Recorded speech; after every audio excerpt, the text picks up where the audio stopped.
é portador do vírus HIV. E se fosse possível levar esperança para milhares de pessoas? Juntos, nós podemos. Invista neste canal. Invista em um mundo melhor.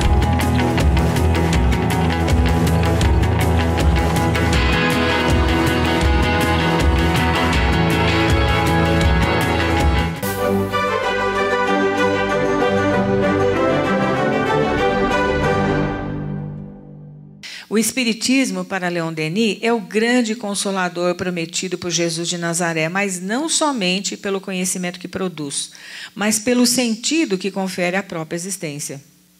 De todos os valorosos continuadores da obra de Allan Kardec, somente 2 merecem ser chamados de apóstolos: Gabriel Delany, na área da ciência, e Leon Denis, na área da filosofia, ambos espíritas. Leon Denis nasceu no dia 1º de janeiro de 1846, na pequena localidade de Fougue, na antiga província francesa da Lorena, famoso santuário de druidas antes de Cristo, e faleceu em 12 de abril de 1927 na cidade de Tours, também na França. De infância modesta, trabalhou desde a infância e na adolescência e estudava à noite. Um de seus biógrafos, Gaston Luce, diz que o trabalho maltratava o jovem Denis, assim como toda a infância do final do século XIX, praticamente vítimas da Revolução Industrial e da ausência de assistência de uma política de trabalho por parte de órgãos governamentais que empregavam crianças, né? O que empobrecia a população ao mesmo tempo em que gerava um processo capitalista ainda sem regras. Diz a sua secretária, Claire Bomar, abre-se aspas, Leon Denis, na sua infância, apreciava, dissemos antes, extremamente o estudo da geografia. Em imaginação, ele transpunha os mares, franqueava os montes e se evadia assim dos círculos estreitos em que vivia. O gosto pelas viagens, inato nele, orientava-o para este, e pode-se presumir que a ocupação que ele escolheu mais tarde proporcionou-lhe ao mesmo tempo a independência e uma bela e sadia distração. Realizando por afazeres comerciais longas viagens pela França e pelo estrangeiro, ele realizava o sonho de ver outras terras, outros homens, outros costumes, mas era como um verdadeiro peregrino, mochila nas costas, cajado ferrado na mão, que Leon Denis preferia viajar. Ele amava tomar esses grandes banhos de ar que vivificam o corpo e a alma de todos aqueles que sabem apreender as grandes paisagens que a natureza oferece. Ele percorria assim as províncias francesas, o Alvergue, a Savoia, a Dauphinéia, a Lorena, a Bretanha. Ele visitou Cabília, Tunísia, Sardenha, Córcega e Itália. A excursão que o mestre fez à Tunísia, diz ela, foi publicada sob a forma de uma pequena brochura em 1880 sob o título A Tunísia e a Ilha da Sardenha. Poucas pessoas conhecem atualmente essas maravilhosas páginas de literatura descritiva feita por Leon Denis, que via todas essas paisagens como um poeta. A sua pena igualava o pincel de um pintor. A pitoresca descrição da sua viagem tem um belo colorido. O viajante nos faz compartilhar de múltiplas impressões. Nos descreve Tunis, sua vida desbordante de atividade, os tipos estranhos e tão diversos que aí se acotovelavam, mulheres mouras, artífices, mercadores, soldados. Denis trazia consigo um grande desejo de instruir-se, e, devido a problemas familiares, ele torna-se autodidata, após frequentar escolas de ensino básico. Após um exaustivo dia de trabalho, dedicava-se aos estudos em casa, o que, com o tempo, lhe acarretou problemas com a visão, já que a iluminação das casas da época era feita com lampiões de querosene, cuja fumaça era extremamente prejudicial à saúde dos olhos.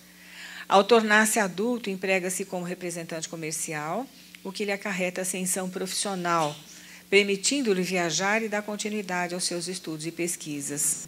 Passa do catolicismo ao ceticismo materialista, até que certo dia tinha então 18 anos o acaso, o encaminha a descobrir uma edição do Livro dos Espíritos exposta numa vitrine de uma livraria. São dele as palavras na Revista Espírita de janeiro de 1923. Estas palavras estão na biografia que Gaston Luce escreve sobre ele. São palavras de Leon Denis.